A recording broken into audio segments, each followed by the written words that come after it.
Welcome to Crossroads. My name is Andrew. I'm one of the pastors here. And if you're new to Crossroads, I'm so glad that you're here today, and I hope that you feel welcomed. I just love that my iPhone can take really, really good pictures. It's amazing that instantly you can take a photo and upload it to social media. Instantly, you can snap a picture and you can edit it, you can crop it, you can adjust it, filter, and then put it on Instagram. And that's where Instagram gets its name. It's instant. And instantly, your friends can like or comment or begin following you. And you can instantly delete photos if you don't like them, or if a selfie went wrong, you can get rid of that before anybody sees it. But if you're my age or older, you probably remember a time that photography was not instant. You may recognize one of these. This is an old disposable film camera. This thing, there's no monitor that shows you what the image looked like. Before smartphones, this is how we took selfies. And you just had to hope that your finger wasn't in front of the lens, that everything was in focus. You had to trust that it was going to take the right picture. And then I remember taking these rolls of film that are inside disposable cameras or inside film cameras with my mom, taking these to places like Walmart or CVS to get them developed. Photos from our trips and our family vacations. And when I was younger, I didn't understand the process. I just know we took this, handed it to the nice man at the counter, and 3 days later we came back and we got our prints and our photographs. Something like this can be turned into a photograph like this, but it's not instant. It takes a process. It takes time. I think many of us want to see instant spiritual results in our lives. We want to instantly see spiritual growth or spiritual maturity. And I don't know where you're at in your journey. You may be here today with some doubts about God or some questions about faith. I want you to know that God loves you for who you are. And no matter where you are on the spiritual journey, I think we all can agree that we want some more direction. We want some more guidance. And sometimes we want instant answers. We may say, God, I want you to fix my problems right now. Or God, show me which college to go to, which job to get. God, tell me who to marry, which house to buy. Many of us want instant spiritual results, but it's not instant. It takes time. It takes a process. And so the first thing I want to share with you today is that God is developing you through a process. If you're a follower of Jesus, God is developing you into the image of Jesus. Just like a roll of film can be developed into a beautiful photograph, God wants to develop your life to reflect Jesus, into the image of Jesus. So I did some research about what does it take to develop a roll of film into a photograph, and it's a long process. First, when you take a photo on a roll of film, it creates a negative image on the film. And then that negative goes into the dark room. And it's called a dark room because there's no outside external light in the dark room. If external light gets into the dark room, it will ruin the negative. It will ruin the photograph. And so then the technician shines a little bit of focused light exposure through the negative, transfers the image to photo paper, and then that photo paper goes through a series of chemicals. It goes into the developer chemical, and then into the fixer chemical, the stop chemical, the stabilizer, all these trays of chemicals. And then the last step in developing a photograph is that photo is rinsed and washed and then hung up to dry. And then you have your print.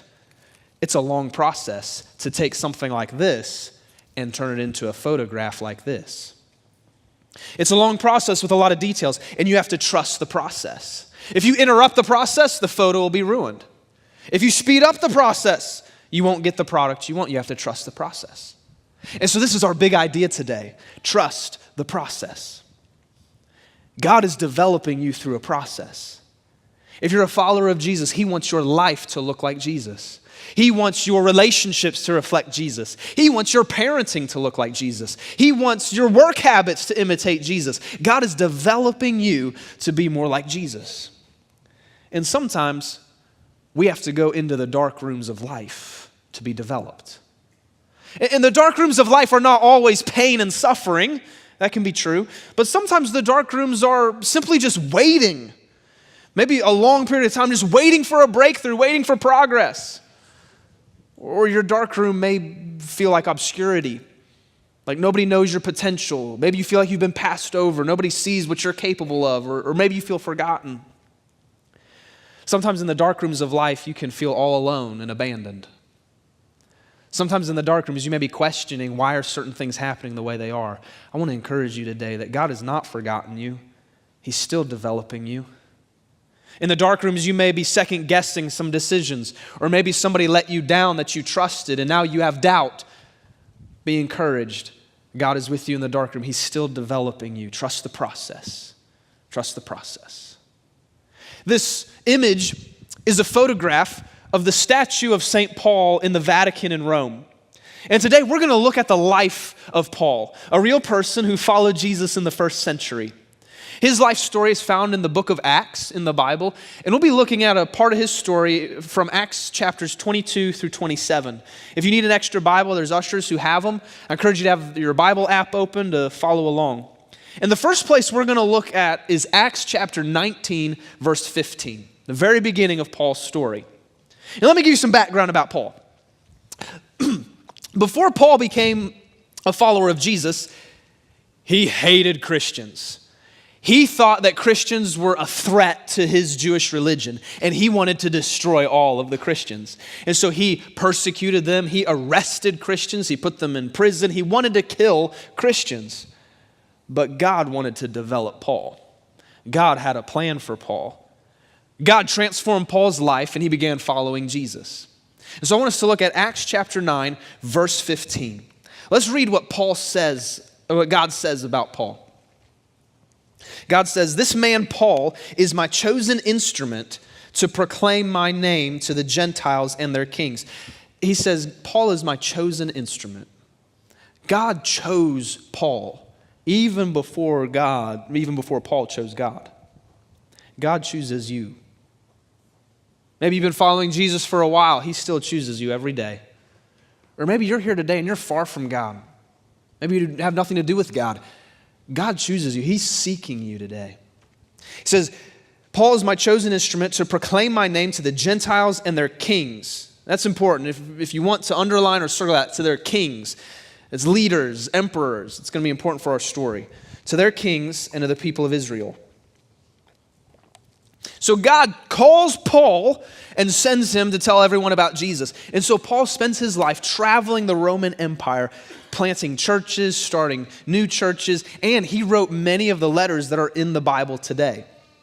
But I want to tell you a specific part of Paul's story today.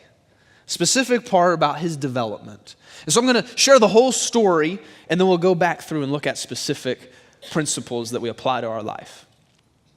One day, Paul was visiting some Christians in Jerusalem, and he had enemies in that city. His old Jewish colleagues and friends, they thought Paul was a traitor, they called him a blasphemer, and they wanted to ruin him. So his enemies stirred up a mob to attack Paul. And in the middle of the day, Paul is hiding from their blows, and they're throwing rocks at him, threatening to beat him and kill him. And then the Roman garrison arrives to break up the crowd. And the Roman captain assumes that Paul is a criminal, so he arrests Paul and takes him into custody. And now Paul in Roman custody, the Roman captain, assuming that he's a criminal, is going to flog Paul and punish him. But just before he flogs Paul, Paul turns to the Roman captain and says, "Excuse me, I'm a Roman citizen." Under Roman law at that time, Roman citizens were entitled to a fair trial, innocent until proven guilty. And so the Roman captain does not flog Paul, but he sticks him into the jail cell, locks him away. Well, while he's in jail, his guards discover an assassination attempt against Paul. And so the Roman captain orders more than 400 soldiers to escort Paul out of prison, out of the city by night, and take him to the governor. Paul's in a dark place here. He's being threatened, almost beaten, in prison, and now he stands before the governor. And Paul stands before the governor, and the governor hears his case, he hears his defense, he hears the false accusations. And the governor is in a pretty tough spot because he doesn't see any evidence against Paul. But on the other hand, if he releases Paul, he's going to have a riot and a rebellion on his hands. So what does he do? Well, he decides to try and ignore the problem, and he sticks Paul in prison for 2 years, just hoping the problem will go away. This is a dark place. It's a dark room. After 2 years, that governor is replaced by a new governor. And Paul has a chance to bring his case to the new governor. And this is his moment. Paul's got an ace up his sleeve. He's got a strategy. And so Paul stands before this new governor and he says, "Governor, I appeal to Caesar." What that means in that culture, Roman law allowed Roman citizens to appeal their case to the emperor. And so the governor grants Paul's appeal and ships him off to Rome, a journey of more than 1,500 miles by boat. So Paul's loaded onto this boat in Roman custody, Roman soldiers, sailors, and other prisoners, and they sail off for Rome. But on the journey across the Mediterranean Sea, the weather turns, and a storm called a northeaster strikes. It creates hurricane-like winds and waves. And for 14 days, they tried to sail against this storm, but they weren't making any progress. They started throwing the cargo overboard and the gear and the tackle, and nothing was working. And then they hit a reef, and they started taking on water. And the Roman soldiers were afraid that the prisoners would escape, so they planned to execute Paul and the other prisoners. But Paul persuaded them and changed their minds and promised no one would escape. All the soldiers and sailors and prisoners abandoned ship and swam to a nearby island, the island of Malta. And on the beach, they started counting all the soldiers, all the sailors, all the prisoners, and not a single person drowned. Everyone was accounted for. And they spent 3 months on this island, waiting for the weather to clear, waiting for good sailing conditions. They secured a second vessel and finally made the voyage to Rome a lot smoother than the first one. Paul arrived in Rome and spent the rest of his life there in Roman custody. But even though he was in custody, he fulfilled the mission that God had for him. There in Rome, he shared the gospel of Jesus with many people. Many of the emperor's family and his bodyguards became followers. It was in Rome where Paul wrote many of the letters that we now have in the Bible today.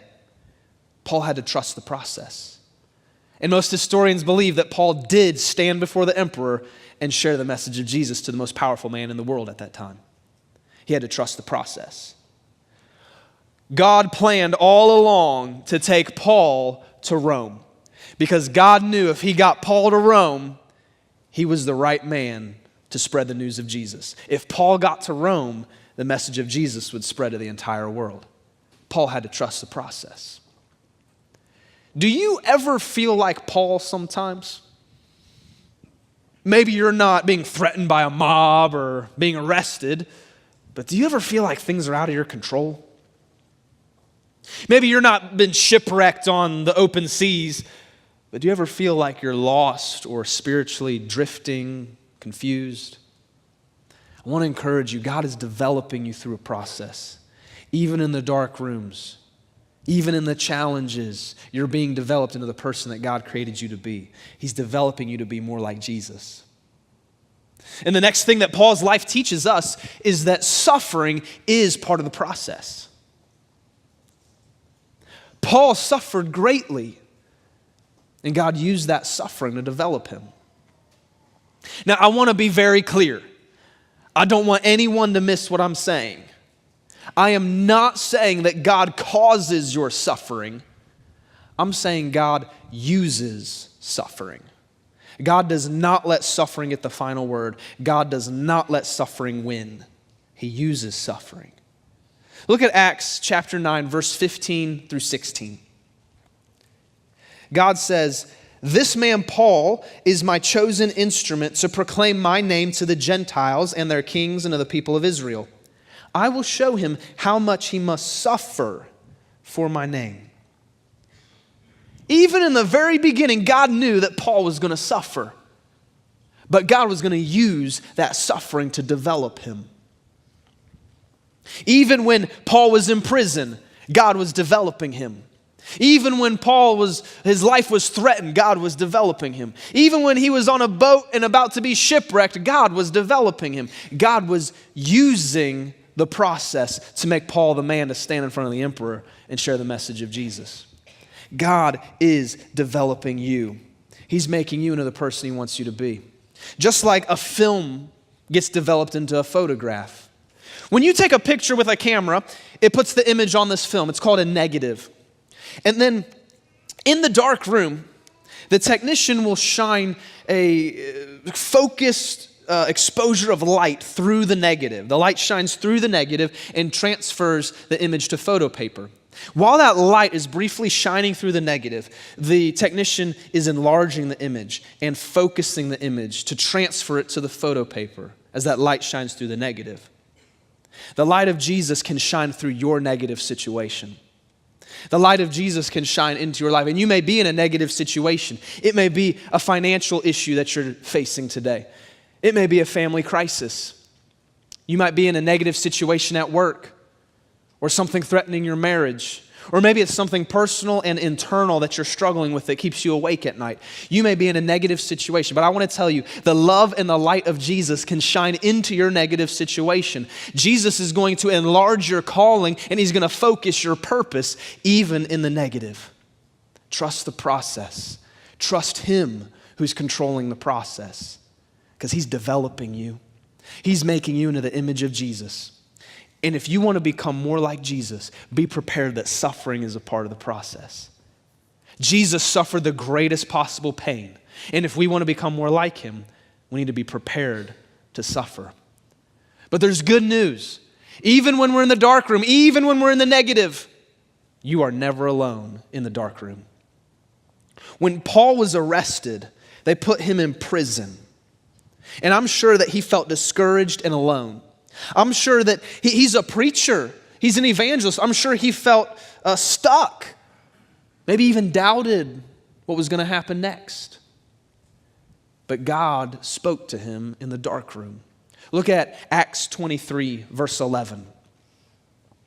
While he's in prison, the following night, the Lord stood near Paul.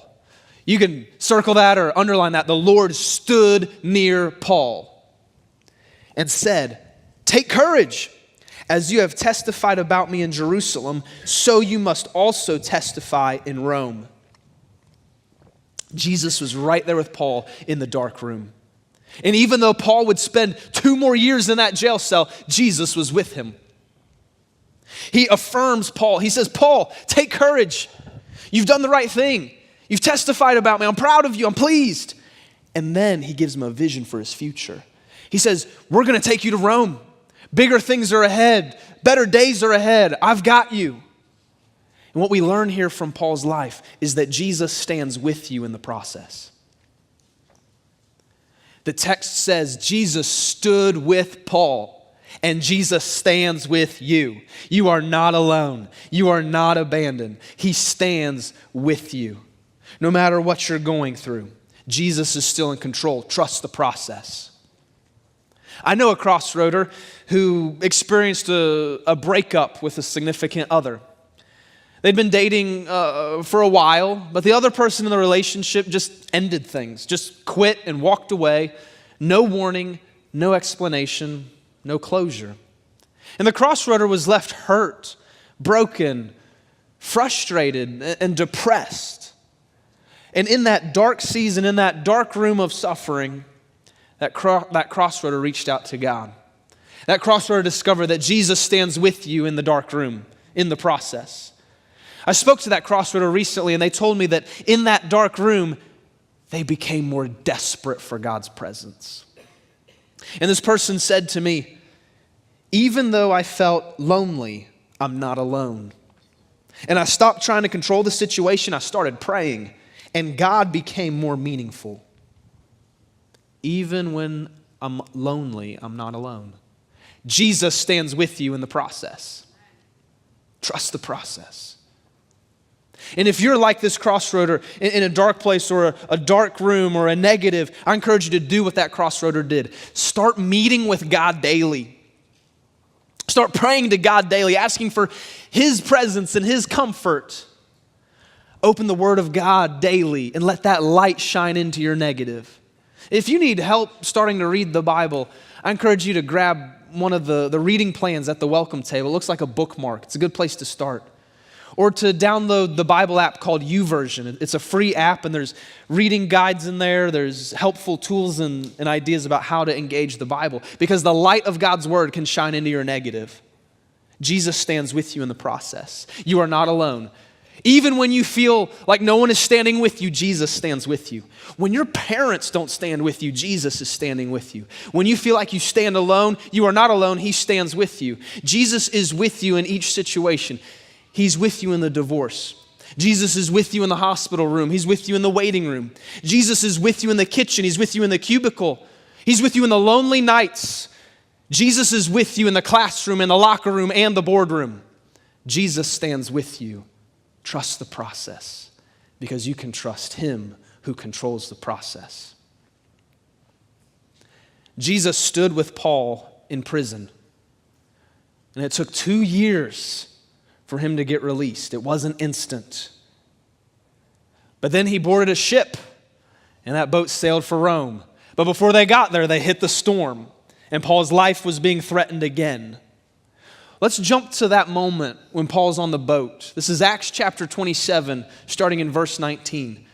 The storm's raging, they're taking on water. And verse 19 says, "On the third day, they threw the ship's tackle overboard with their own hands.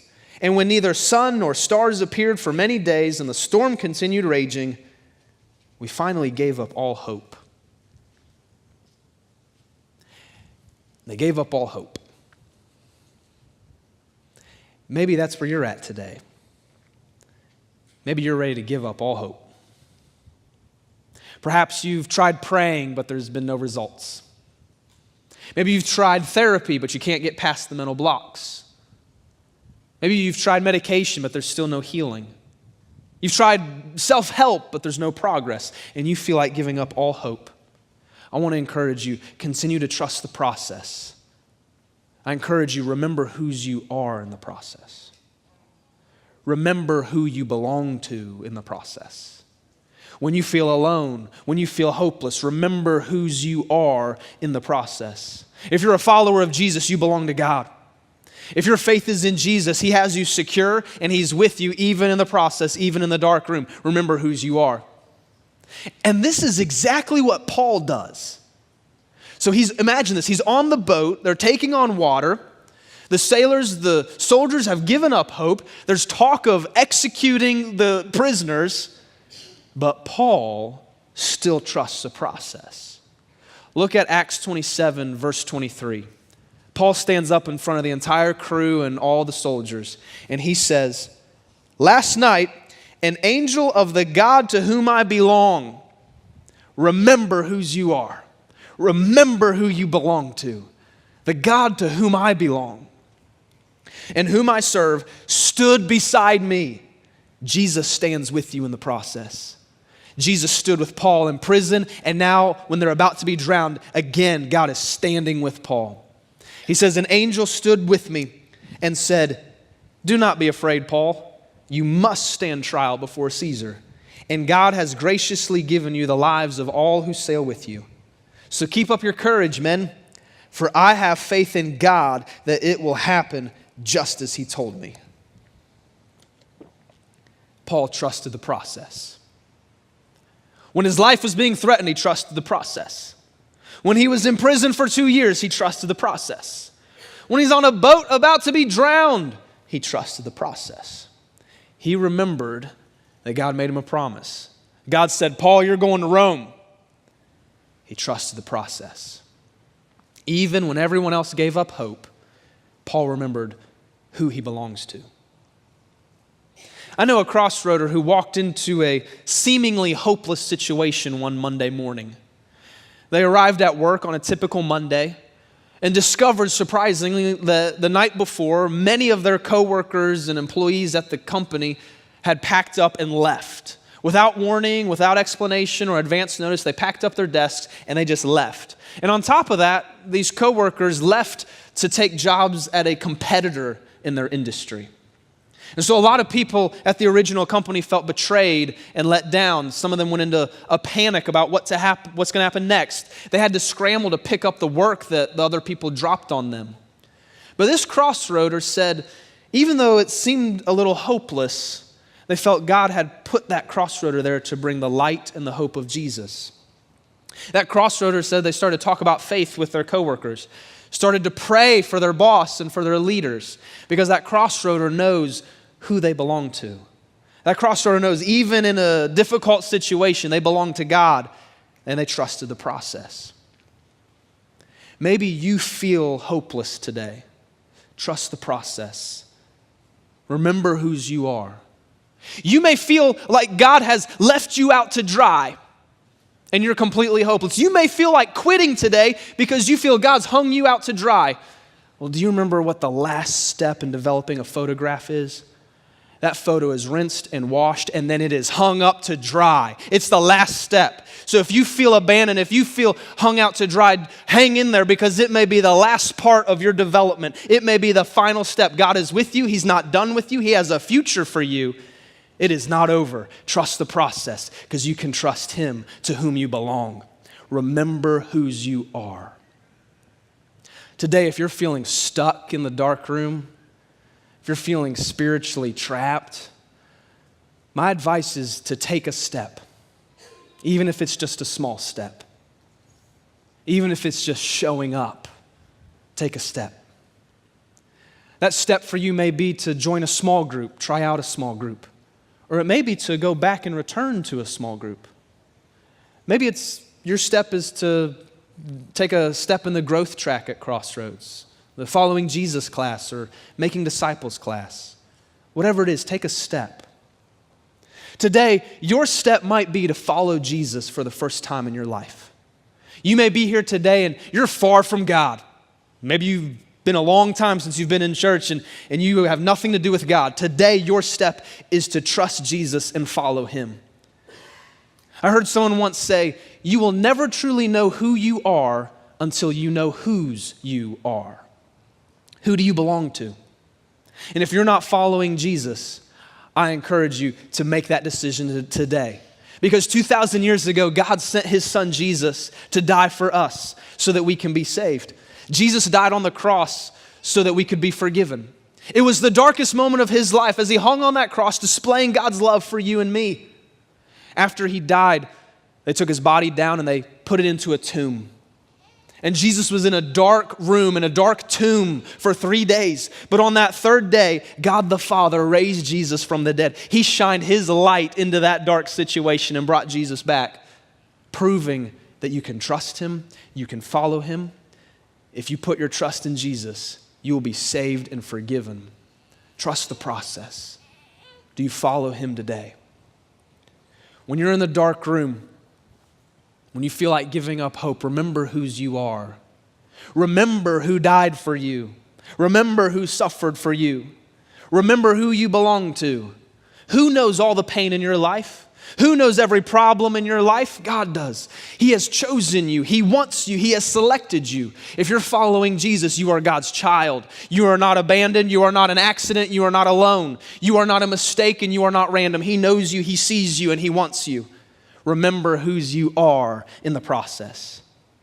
He will never leave you. God is developing you and I to be more like Jesus. And it takes time.